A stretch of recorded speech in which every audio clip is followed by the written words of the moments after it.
aqui hoje, dia 11, terça-feira de março do ano da graça do nosso Senhor Jesus Cristo de 2025.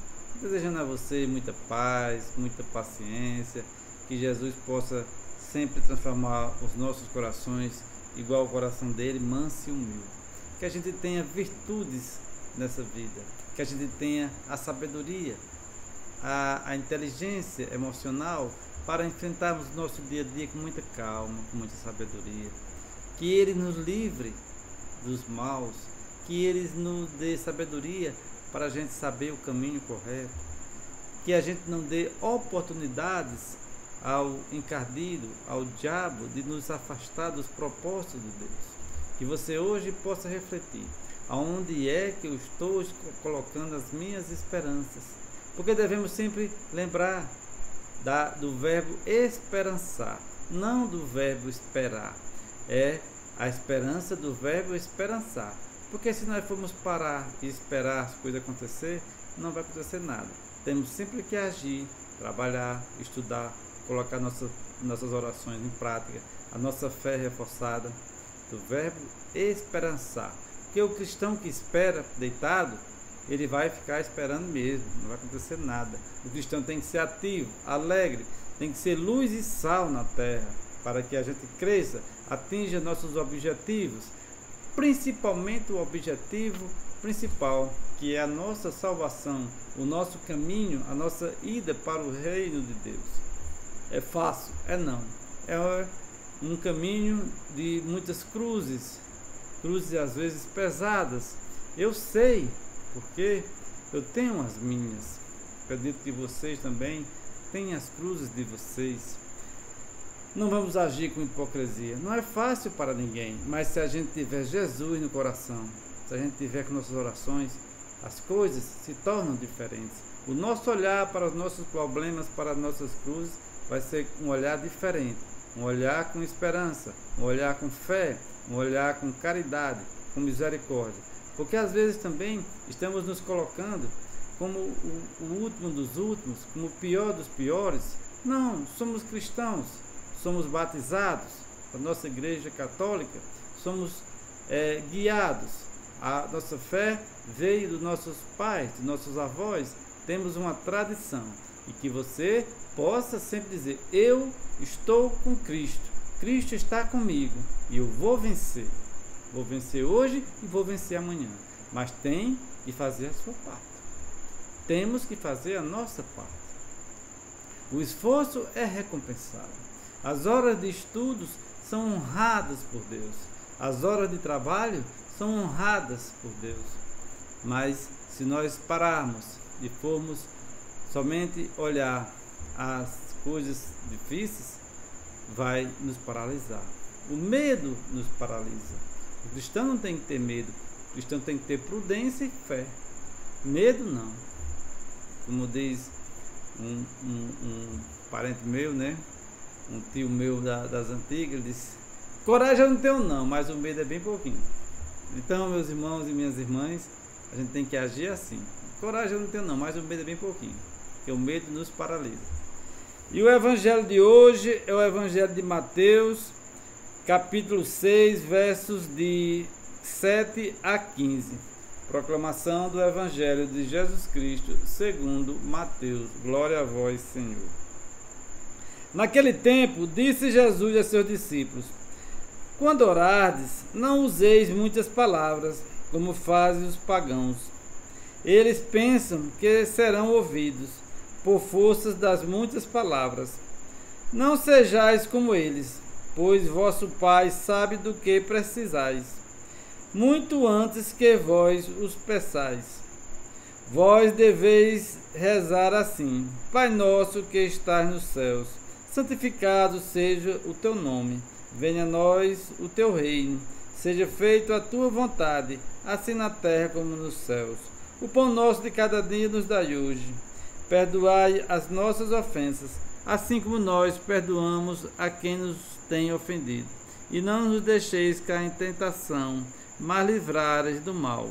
De fato, se vós perdoardes aos homens as faltas que eles cometeram, vosso Pai que está nos céus também vos perdoará.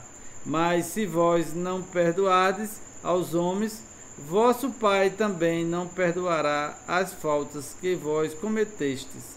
Palavra da salvação.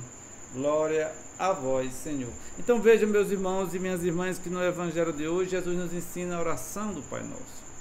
Jesus nos ensina a oração principal, a oração do Pai Nosso. Quando for rezar, não seja como os hipócritas, os fariseus, os mestres da lei, que usam muitas palavras para que os outros vejam e fiquem admirados daquelas longas orações, onde eles estão em praças públicas, estão nos primeiros bancos das igrejas para serem vistos pelos outros. Mas que a sua oração seja sincera, que a sua oração seja do coração. Entre no seu quarto, faça a sua oração sincera, faça a sua oração que venha realmente do íntimo da sua alma, do seu coração. Reze o Pai Nosso com muita fé, mas também faça a sua oração com suas próprias palavras. Depois do Pai Nosso, converse com Deus, feche os seus olhos, deixe que o Espírito Santo venha até você e coloque em prática as orações que vêm de dentro de você. Mostre as suas necessidades. Jesus está dizendo aqui que Deus sabe das nossas necessidades antes que nós as apresentamos a Ele. Deus sabe do que você precisa. Ele sabe do que eu preciso, do que você precisa. Mas Ele só quer ouvir do seu coração, da sua boca, dos seus lábios. Porque Deus não faz nada que você não permita. Deus não faz nada que você não peça.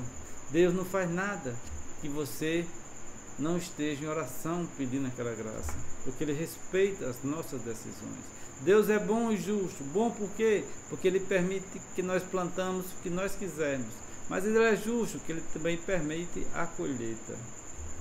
E muitas vezes nós ficamos nos perguntando: por que aconteceu isso comigo?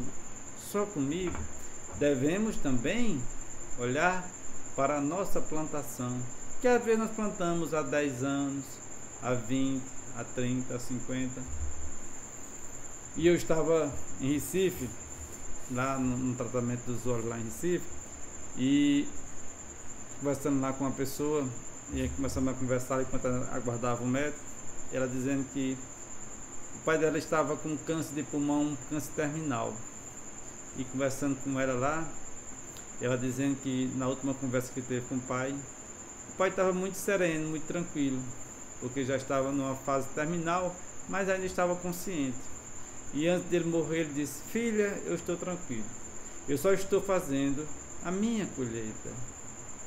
Os meus 60 anos de fumantes, agora eu plantei, agora chegou a época da colheita.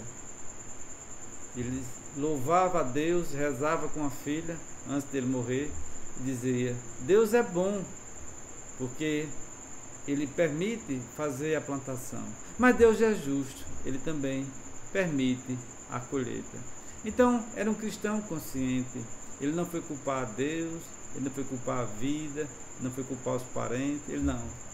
Ele disse: filha, eu estou tranquilo, estou sossegado, a minha hora está chegando, vou fazer a minha viagem para prestar conta.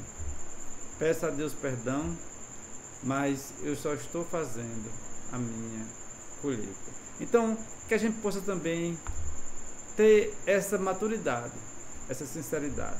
Porque muitas vezes, meus irmãos e minhas irmãs, nós estamos errando, estamos fazendo maus plantações, mas sempre estamos querendo arrumar um culpado. Estamos sempre culpando Deus, Jesus, o vizinho, a família, a esposa, o marido. Fomos nós que plantamos. Então, se a gente plantou, a gente tem que colher. E o Evangelho de hoje é muito sábio. O Evangelho de hoje vem nos ensinar. Porque ele diz assim: se você perdoar a quem cometeu falta com você aqui na terra, você também vai receber o perdão de Deus. Mas às vezes, meus irmãos e minhas irmãs, nós queremos que Deus nos dê tudo, inclusive o perdão. Mas nós não estamos perdoando ninguém. Nós estamos sempre com rancor das coisas que acontecem e dos irmãos aqui na terra. Queremos ser atendidos, queremos ser os primeiros, mas não queremos perdoar, não queremos dar uma chance a ninguém. não queremos compreender o problema da nossa esposa, do nosso marido, dos nossos filhos, da nossa filha. Não queremos compreender ninguém, mas queremos que os outros nos compreendam, nos perdoem, nos levem no braço, como se a gente fosse anjos, santos. Primeiramente, temos que nos converter. Temos que olhar para dentro de nós mesmos, olhar para a minha vida e perguntar: aonde eu posso mudar? Aonde eu posso melhorar? Eu sei que vocês que estão assistindo já mudaram, já são tudo um santinho. Mas tem gente por aí que ainda não. Eu sei que na cidade, nas ruas de vocês, nas casas de vocês, já é todo mundo santo. Mas tem lugar por aí que não é não. Então, que vocês possam refletir sobre esse evangelho de hoje. Eu estou perdoando para ser perdoado, ou eu ainda estou só guardando rancor? Ou ainda estou murmurando? Que a palavra de Deus diz: o que entristece a Deus é o cristão que está murmurando, sempre reclamando e nunca agradecendo. Deixe seu like, inscreva-se no canal, compartilhe esse vídeo. Que Deus te abençoe.